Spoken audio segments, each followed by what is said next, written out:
চলুন কোনো রকম ভনিতা ছাড়াই একদম সরাসরি মূল বিষয়ে প্রবেশ করা যাক। সেন্ট্রাল রিজার্ভ পুলিশ ফোর্স বা সিআরপিএফ এর 2026 সালের কনস্টেবল পদের বিশাল নিয়োগ প্রক্রিয়া কড়া নাড়ছে। আজকের এই বিশ্লেষণে মূল সরকারি নথির উপর ভিত্তি করে এই মেগা নিয়োগের প্রতিটি স্তর আমরা একদম নিখুঁতভাবে তুলে ধরব। তবে সবচেয়ে ইন্টারেস্টিং ব্যাপারটা কি জানেন? এই নিয়োগ প্রক্রিয়ায় উত্তর পূর্ব ভারতের প্রার্থীদের জন্য আর একদম নির্দিষ্ট করে বললে পুরুষ প্রার্থীদের জন্য ঠিক কী স্থানীয় সুযোগ আর ছাড় লুকিয়ে আছে তা একেবারে ডেটা আর পরিসংখ্যান দিয়ে আজ আমরা ডিকোড করব। যারা এই দিনটার জন্য অপেক্ষা করছিলেন তাদের জন্য আজকের এই আলোচনাটা আক্ষরিক অর্থেই একটা গেম চেঞ্জার হতে চলেছে। আজকের আলোচনার রোডম্যাপটা একটু বলে দিই। প্রথমে আমরা সিআরপিএফ নিয়োগের এই বিশাল শূন্যপদের দিকে নজর রাখব। এরপর বিশেষভাবে ফোকাস করব উত্তর পূর্ব এবং ত্রিপুরার স্থানীয় ডেটার উপর। আর সবশেষে বয়স, যোগ্যতা এবং ফিজিক্যাল টেস্টের ধাপগুলো ধাপে ধাপে বুঝিয়ে দেওয়া হবে। শুরু করছি প্রথম পর্ব 2026 সিআরপিএফ নিয়োগ। এই অফিসিয়াল সরকারি বিজ্ঞপ্তির আসল স্কেলটা যে কতটা বড় সেটা দিয়েই চলন শুরু করা যাক। স্ক্রিনের এই সংখ্যাটা একটু খেয়াল করুন, ৯,১৭৫। হ্যাঁ, ঠিকই শুনেছেন, সারা দেশ জুড়ে ঠিক এই বিপুল সংখ্যক কনস্টেবল পদ পূরণের জন্যই শুরু হতে যাচ্ছে এই মেগা রিক্রুটমেন্ট ড্রাইভ। সংখ্যাটাই প্রমাণ করে দিচ্ছে প্রস্তুতি যদি ঠিকঠাক থাকে তাহলে এই সুযোগ কাজে লাগানো একদম সম্ভব। আমাদের আজকের এই পুরো আলোচনার ভিত্তি কিন্তু একদম অফিসিয়াল বিজ্ঞপ্তি, হাওয়ায় কোনো কথা হচ্ছে না।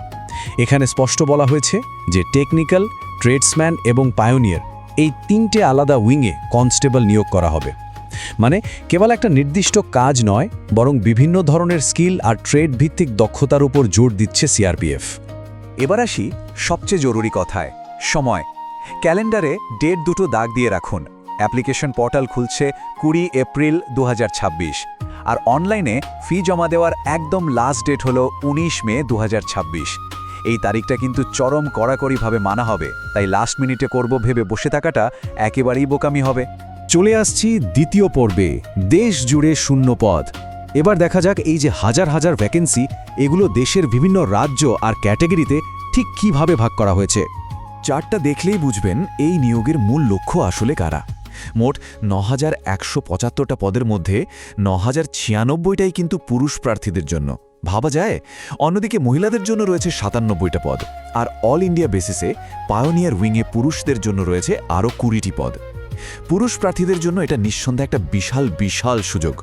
পকেটের দিকটা তো দেখতে হবে, তাই না? এটা পে লেভেল 3-র চাকরি, যেখানে স্টার্টিং বেসিক পে ২১,৭০০ থেকে শুরু করে ৬৯,১০০ টাকা পর্যন্ত যেতে পারে। আরেকটা ব্যাপার হলো, মোট শূন্য পদের 10% কিন্তু এক্স সার্ভিসম্যানদের জন্য রিজার্ভ করা। তবে সবচেয়ে ভাইটাল পয়েন্ট হলো, এই নিয়োগ পুরোটা ডোমিসাইল ভিত্তিক।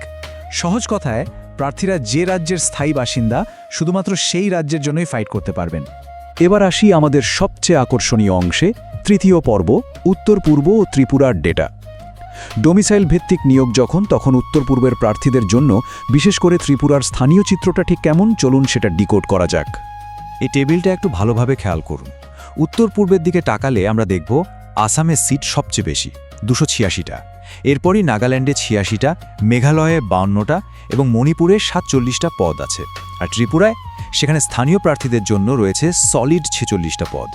মিজোরাম আর সিকিমে আছে যথাক্রমে 14টা ও 7টা সিট। এই ডেটা আমাদের কি বলছে?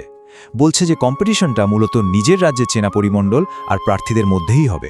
ত্রিপুরার ওই 46টা সিটের একটু গভীরে যাই চলুন।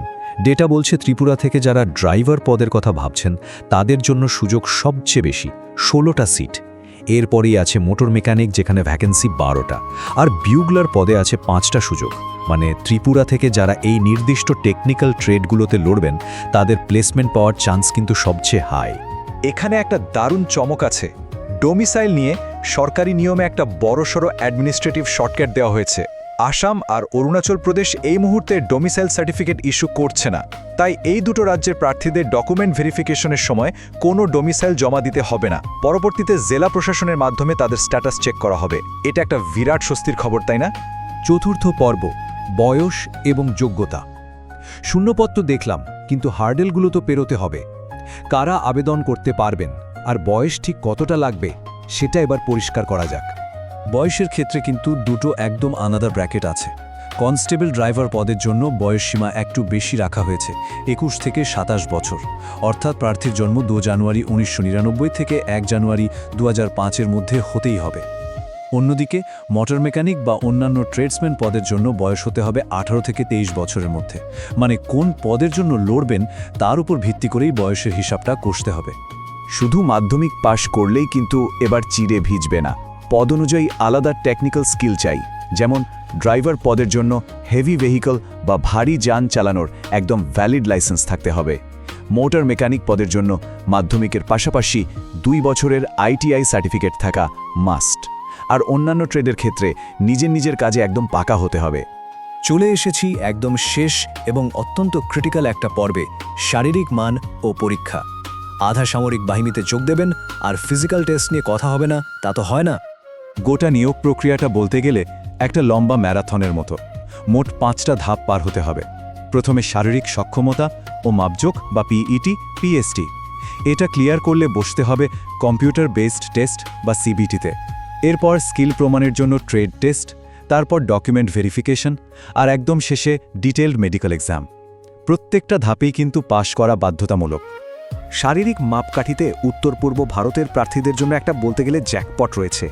সারা দেশের সাধারণ পুরুষ প্রার্থীদের যেখানে ন্যূনতম উচ্চতা 170 সেন্টিমিটার লাগে, উত্তর পূর্বের ক্ষেত্রে সেটা কমিয়ে করা হয়েছে মাত্র 162.5 সেন্টিমিটার। আর সবচেয়ে বড় কথা, উত্তর পূর্বের এসটি প্রার্থীদের জন্য এটা আরও কমিয়ে 157 সেন্টিমিটার করা হয়েছে। এই রিজিওনাল ছাড়টা একটা বিশাল অ্যাডভান্টেজ। উচ্চতায় যেমন ছাড় আছে, বুকের মাপের ক্ষেত্রেও তাই। এই অফিসিয়াল টেবিলটা দেখুন। উত্তর পূর্বের রাজ্যগুলোর প্রার্থীদের জন্য আনএক্সপ্যান্ডেড বা সাধারণ অবস্থায় বুকের মাপ 77 সেন্টিমিটার হলেই চলবে, যেখানে অন্যদের লাগে 80 সেন্টিমিটার। তবে হ্যাঁ, ন্যূনতম 5 সেন্টিমিটার প্রসারণ বা ফোলানোর ক্ষমতা কিন্তু সবার জন্যই এক। এই ছাড়গুলো বুঝিয়ে দিচ্ছে যে নির্দিষ্ট অঞ্চলের মানুষের শারীরিক গঠনের কথা মাথায় রেখে নিয়মগুলো শিথিল করা হয়েছে। এবার আসি আসল ঘাম ঝরানোর পরীক্ষায়, দৌড়। তবে মজাটা হলো, সবাইকে কিন্তু এক মাপকাঠিতে দৌড়াতে হবে না। ড্রাইভার বা মেকানিকের মতো ট্রেডে পুরুষদের 24 মিনিটে 5 কিলোমিটার দৌড়াতে হবে, যেটা বেশ টাফ। কিন্তু রাঁধুনি, নাপিত বা সাফাইওয়ালা ট্রেডের জন্য সময়টা হলো 10 মিনিটে 1.6 কিলোমিটার। পায়োনিয়ার উইংয়ের ক্ষেত্রে ওই একই 1.6 কিলোমিটারের জন্য 9 মিনিট সময় দেয়া হয়েছে। তাই আপনি কোন ট্রেডে ফর্ম ফিল আপ করছেন, মাঠের প্রস্তুতিটা কিন্তু একদম সেই বুঝেই নিতে হবে। এতক্ষণ ধরে যে ডেটা আর নিয়মকানুনগুলো আমরা দেখলাম, তাতে একটা বিষয় তো জলের মতো পরিষ্কার। ডোমিসাইল ভিত্তিক স্থানীয় কম্পিটিশন আর ফিজিক্যাল টেস্টের এই বিপুল ছাড়ের কারণে উত্তর পূর্ব ভারত এবং ত্রিপুরার যোগ্য প্রার্থীদের জন্য এক অভূতপূর্ব মঞ্চ প্রস্তুত হয়ে আছে। সঠিক স্কিল আর ডেডিকেশন থাকলে এই হাজার হাজার ভ্যাকেন্সির মধ্যে নিজের নামটা তুলে আনা একদমই অসম্ভব নয়। কিন্তু আসল প্রশ্নটা হলো, এত সব লোকাল অ্যাডভান্টেজ থাকা সত্ত্বেও আমাদের উত্তর পূর্বের প্রার্থীরা কি এই মেগা রিক্রুটমেন্ট ড্রাইভের সুযোগটা পুরোপুরি লুফে নিতে পারবেন? উত্তরটা সময়ের সাথেই পাওয়া যাবে। আজকের এই বিশ্লেষণ এখানেই শেষ করছি। আর এমন জব আপডেট পেতে চ্যানেলটি সাবস্ক্রাইব করতে ভুলবেন না। ধন্যবাদ।